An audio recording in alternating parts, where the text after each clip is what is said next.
Donc ça, c'est important. Il y a un autre important, je vais y arriver, un autre aspect important dans ce processus de certification, c'est celui de préparer le dossier. Oui, mais comment vous allez le préparer? Et ça, le dossier, c'est pas une formalité administrative. Il constitue la vitrine de votre système qualité et plus vous serez euh, percutant et clair, plus l'auditeur aura de la facilité à comprendre ce que vous voulez, ce que vous avez mis dans votre dossier. Alors, tout d'abord, pour préparer le dossier, c'est d'établir un calendrier de préparation et de s'y tenir. Mieux vaut planifier 2 heures par semaine et s'y tenir que de vouloir en faire plus et de ne pas s'y tenir. Je vous signale, pour ceux qui l'ont certainement déjà expérimenté, une préparation, c'est un marathon, c'est pas un sprint. Donc, si vous faites un marathon au rythme d'un sprint, vous allez très rapidement abandonner. Donc, prenez votre temps, que votre temps soit calibré, soit encadré à travers le calendrier que vous allez mettre en place. Ensuite, il n'est jamais bon de vivre seul dans une expérience de ce type, de préparer le dossier. Travailler avec un ou une collègue vous permet d'avoir un autre regard et qui, lui, va identifier très souvent des oublis ou des incohérences qui vous échappent lorsque vous avez le nez dans le guidon. Hein, je dois faire mon dossier, et peut-être que votre collègue va attirer votre attention sur quelque chose que vous n'aviez peut-être pas vu dans le dossier. Mais c'est sûr que si vous ne les avez pas impliqués au début, no chance. Ensuite, réunir les documents demandés. Alors, ça semble évident, mais c'est pas aussi facile que ça. Parce que on a des principes, on a des critères, il y a des documents qu'on met dans l'un, qu'on met dans l'autre. Donc, moi, ce que je vous conseille, c'est de constituer progressivement votre dossier et de reporter dans votre calendrier les dates chaque fois qu'un principe est achevé. Alors, non seulement ça vous pilote le temps, mais surtout, c'est excellent pour le moral. Ça permet de ne pas trop se démoraliser, et étape par étape, pas après pas, on va y arriver. Ces documents, c'est important de les classer aussi par critères.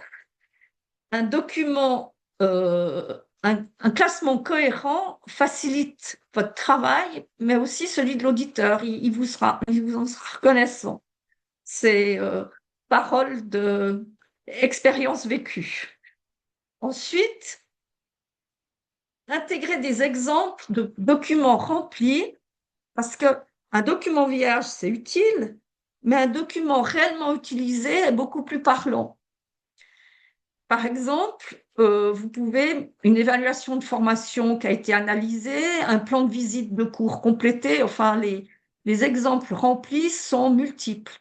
Et ça, pour l'auditeur et aussi pour vous, c'est stimulant. S'assurer que ce qui est dans le dossier, que vous allez mettre dans le dossier, pourra être prouvé. Parce que tout ce qui est affirmé doit pouvoir être démontré.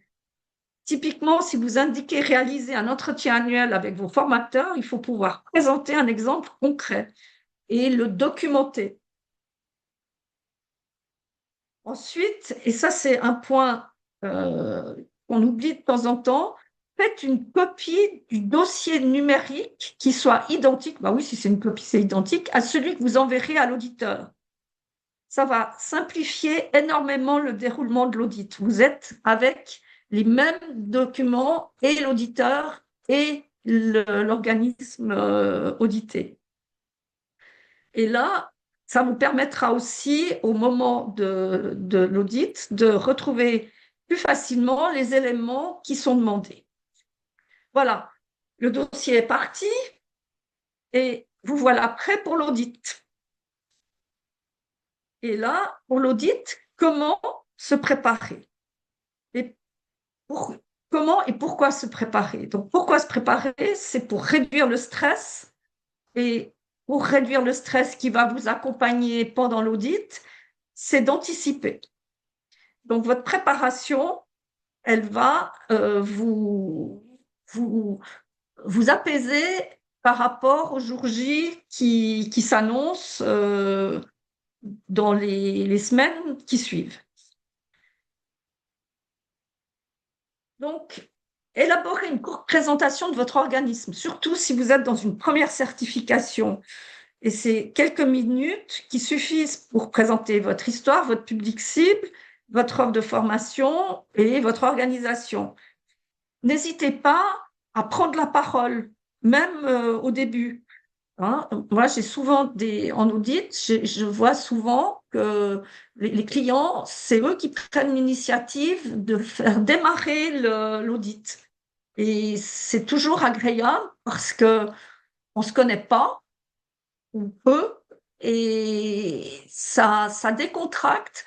L'auditeur peut se mettre au repos, bien écouter ce qui se passe, et vous devenez actif, et du coup, ben, le stress va disparaître parce que vous êtes dans l'action.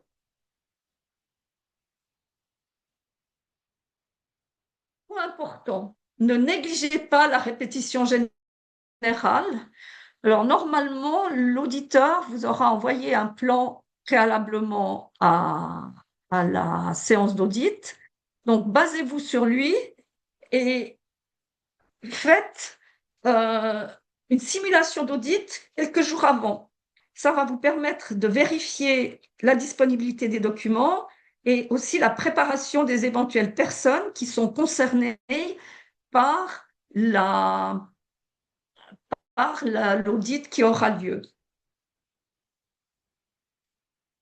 Alors, c'est très bien de faire une répétition générale, mais c'est encore mieux non seulement d'identifier les points faibles qui en ressortent et de les corriger. Et là, j'ai aussi une bonne nouvelle, c'est ce que vous allez faire là dans votre préparation, c'est le principe même de l'amélioration continue que vous mettez en œuvre. Et dernier point, être prêt à retrouver rapidement un document demandé par l'auditeur. Parce que ça va démontrer votre maîtrise du système. Ne négligez pas ce point, parce que quand le stress remontant dans l'audit, zut, je ne trouve pas mon document, qu'est-ce que je vais faire? Et le stress, la dose de stress remonte, l'auditeur, par nature, est bienveillant, mais va peut-être va sourire, et c'est pas du tout, vous n'êtes pas du tout là-dedans pour le jour J. Mais vous avez fait une répétition générale, vous avez identifié les points faibles, vous êtes en mesure de rapidement retrouver les documents, donc tout est prêt et le jour J peut arriver. Donc, pendant l'audit, comment vous allez vous comporter? Donc, ce que je vous propose, c'est un certain nombre de recommandations qui sont toujours issues de ce que j'ai pu observer. Ce n'est pas des incitations, c'est une recommandation sur éléments vécus. La première chose, c'est d'exposer votre vision de la qualité appliquée à votre propre organisme.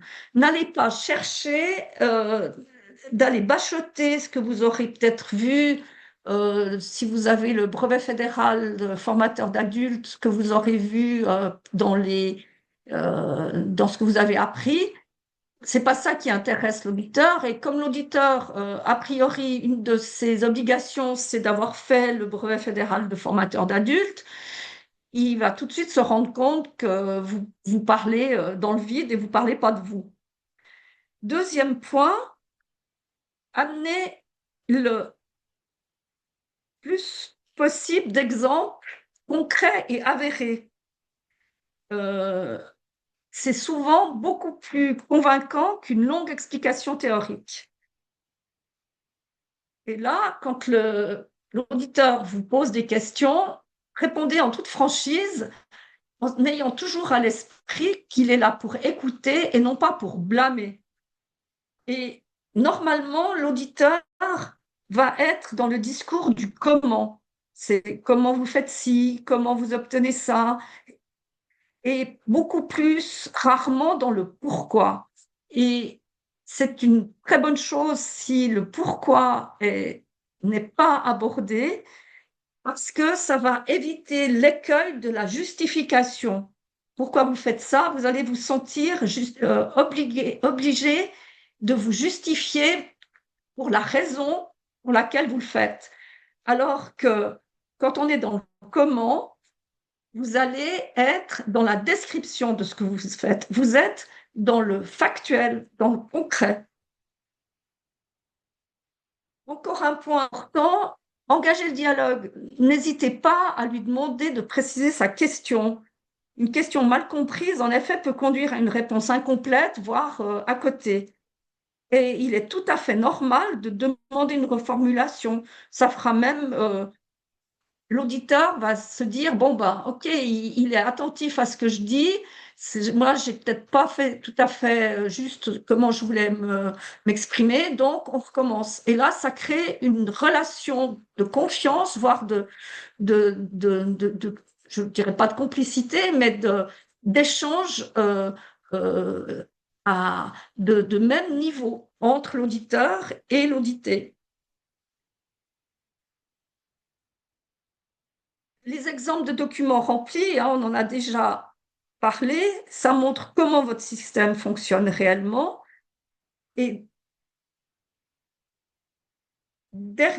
avant-dernier point, démontrer que votre système qualité est vivant.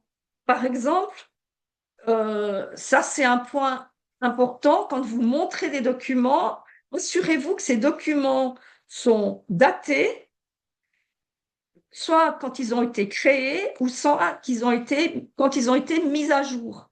Parce que si vous ne l'ancrez pas dans un processus temporel, ce que vous montrez là, l'auditeur ne va pas forcément savoir ce qu'il faut, ce qu'il ne faut pas, d'où tombe ce document. Il n'est pas ancré dans le système. Et ultime recommandation, aussi basée sur ce que j'ai vécu, évitez de vouloir à tout prix plaire à l'auditeur. Hein. L'objectif, c'est pas de devancer ce que l'auditeur va vous dire ou aimerait entendre, c'est de répondre à ses questions et surtout, dernier point, éviter la flatterie. Parce que ça, euh, on n'apprend pas aux vieux singes à faire la grimace. Ils sont habitués à faire des audits, ils voient beaucoup d'organismes différents et beaucoup de tempéraments différents. Voilà, donc on va se projeter. L'audit s'est bien déroulé, vous avez fait tout juste pendant l'audit, vous allez recevoir le feedback et la recommandation que l'auditeur va faire à l'organisme de certification. Donc c'est là où il va vous dire réussi, pas réussi. Alors là, vous avez réussi. Alors, félicitations et champagne. Voilà, nous sommes arrivés à la fin de cette présentation. Merci de votre attention.